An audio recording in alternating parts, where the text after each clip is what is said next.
Hi everyone, this video is for English 103. We are in Module 7 already. And I want to start this video by letting you know we are focusing on our next essay, which is a rhetorical analysis. That is the next essay we are working on, and we are hitting it in earnest this week. Now, I want to start by telling you, if you've not already gone over the instructions, go into Module 6 because we provided them, that's where they are, in the resource section, and review the instructions so you know criteria, what's coming. The number one thing you want to start with is you need to find an advertisement. You need to find an advertisement, and it has to be taking place somewhere in some sort of a format. For example, most students choose an advertisement they find in a magazine. An advertisement maybe in People magazine they found, or an advertisement in Time magazine, Health and Fitness, you know, those old school print magazines that they sell in the grocery stores, right? If you have any of those laying around the house, or Great Uncle Frank has some, feel free to riffle through them, find one, and you can analyze an ad from that particular magazine. That's what most students do. However, we also let you choose an ad from a web page. So, you know, there's lots of advertising on the internet, obviously. So maybe you subscribe to a fitness web page. I don't know, a medical web page. I subscribe personally to some sewing web pages, you know, and I have sewing newsletters, and they're all electronic. And usually at the top of them, there's like a banner with an advertisement for something. So for example, on mine, I subscribe to a sewing one. And so the top banner will be for a product that's related to sewing. So for example, the most recent one was a seam ripper. There are other products they advertise, or services that they advertise. So but the trick to that is it has to be embedded on another web page.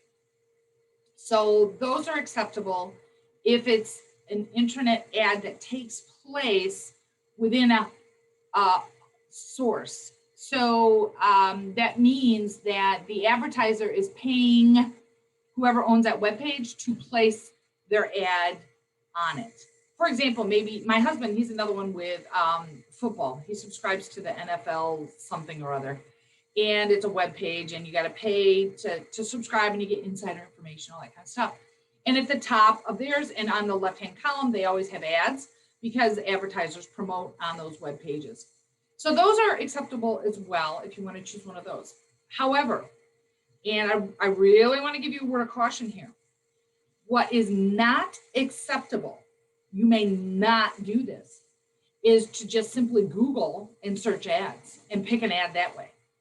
What is going to happen is that's going to come and bite you in the butt within the essay, because you will be missing a full third of criteria you need to meet about context, audience, and those kinds of things. And so therefore, don't do that. Choose an ad either from an old school print magazine or an ad that is embedded on a web page. You know, it's a paid advertisement on another web page. Do not just Google ads. That's going to be a problem for you with this particular essay. So that's what you want to do right away this week before you even go in for any of the assignments. Choose your ad, have your ad in front of you, because you're going to be doing some things in relationship to that ad. And so review the instructions first so you know what's coming on the essay. The instructions were given in Module 6 in the resource section. Download, print, whatever you need to do. Then go find an ad, make sure you have your ad and have your ad in front of you. And then go in, and we're going to take a look at our activities and assignments this week. So let me share my screen. We are obviously in Module 7, and we're going to start with the Jib Fowles assignment. That is our forum. As you know, all forum posts are due on Wednesdays. Replies are Sundays. So in this one, what you're going to have to do is you have to download and review the Jib Fowles article. Okay, so to do that, it's a hot link and you can see it downloaded bottom left-hand corner there, no problem. Open it up and here is the article. Now, you're gonna notice the first page has a bunch of information on it. It tells you this information would be contained on the cover of the original book. We took this from an original print book. And the pages have been formatted to align with correct page numbers from the print book version. So when you go to cite this, you will cite this as a book, print book. And it's actually, and I'm giving you a heads up, we're going to see if you pay attention to my video, it's an anthology. So when you use Nightsite or something like that, those generators, you want to choose anthology because that is the type of source of print book. Now, this is the title of the book, Common Culture, Reading and Writing About American Pop Culture.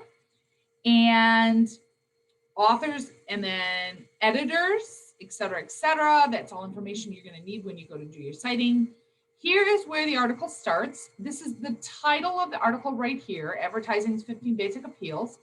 This is the author's name right here, Jib Fowles, that's the author's name.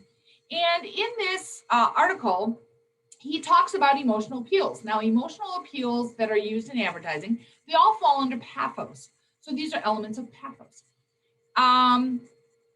So he talks about kind of, why they're using and the power of them and why they're so persuasive. And he kind of makes an argument here. So you want to be reading this because part of your response is you're going to have an understanding of what he is trying to persuade the reader of. And then he goes on and lists the 15 that are used within advertisement. Okay. And then he goes on to explain each one to try and help you understand what they are and what they mean, those kinds of things. So you read the article first, read and review. You may want to also take notes because here's what is going to be happening. You want to be able to know the appeals from that essay and applying them in your ad. So the next step is to find an ad. So have your ad handy that you have chosen. And then remember, a magazine or a web page. And then you are going to post answers to the following questions, but make sure you do it in paragraph form, narrative form. I don't want you to list the questions and do it number. No, I want you to write narrative form, okay? And here's the other part. It has to contain, your post has to contain a link or a visual of your advertisement. So you have to have a hot link that is going to allow someone to go in and see your ad on the web page it occurs, or use your smartphone and take a picture of it. Like, for example, if you took it from a print magazine, use your smartphone, take a picture of that ad, and then upload it. Or put it in your computer, embed it in your Microsoft Office Word document, and then upload the file with your writing. Okay, so you need to address these 3 areas within your writing, along with either a picture of the advertisement or a link to the advertisement. So the first part is, after you've read the essay, what is a solid summary of his argument? In other words, what does he want you as a reader to take away from the essay? Now, make sure you use your ACTs when you're incorporating the source. So remember, it is according to Jib Fowles, what's he known for? You may have to do a little outside research there. And then a summary. What is he trying to persuade you of in his article? And then what 2 appeals from his list that he talks about actually could be chosen to apply to your ad. So provide an explanation for 2 of the appeals and explain them in your own words while you are applying the ideas to your ad. So you are linking it to your ad. And then 3, give me a works cited entry for the Fowles essay and practice this you are constructing. So this is where, Nightsite might be kind of handy. Let me hop over there really quick. So remember, I gave you a heads up on this. This is a great generator, but over here you have MLA. And if you scroll down, you want to look for, hey, there it is, anthology. That's the one you choose. And then is it an author and editor, author translator, or organization? In this case, we gave you enough information. You should be able to say, oh, it is. It's author editor. And then here you go, do the fill in the blanks, and it will, when you're done, submit, generate the citation for you. Okay, so that's why we gave you all that information on that first page. So in that post, you want a link to the actual ad within the web page, or a picture that you have taken of that particular advertisement and where it took place. So for example, if you found it in People magazine, open up the magazine, take your smartphone, take a picture, apply it. There's a couple different ways you can upload it right in the post itself. So like, for example, here's an example. This is what someone did. Here's the picture of the ad, and then there's the writing, the criteria that they did it. I do want to actually just kind of show you. So if I add a discussion topic, so, obviously maybe put the name of your ad there. That would be helpful. And then your message here, you're typing. But if you hit advanced, it will open up an extra box for you. So scroll down. So you can also upload a file. So there you go. If you took a picture, upload the picture along with it. Okay. And then, of course, post. Now, let's go back. That's it for forum. I just wanted to talk through that. It's kind of a lengthy talk today. I apologize, but there's a lot of information. I want to make sure you understand how to do the items. Now, the next item I want to talk about is your thesis. So we're getting ready for the thesis in this essay. And remember, it's called a rhetorical analysis essay, which means you're going to be analyzing, sorry, I can't talk today, analyzing elements of ethos, logos, and pathos within the advertisement.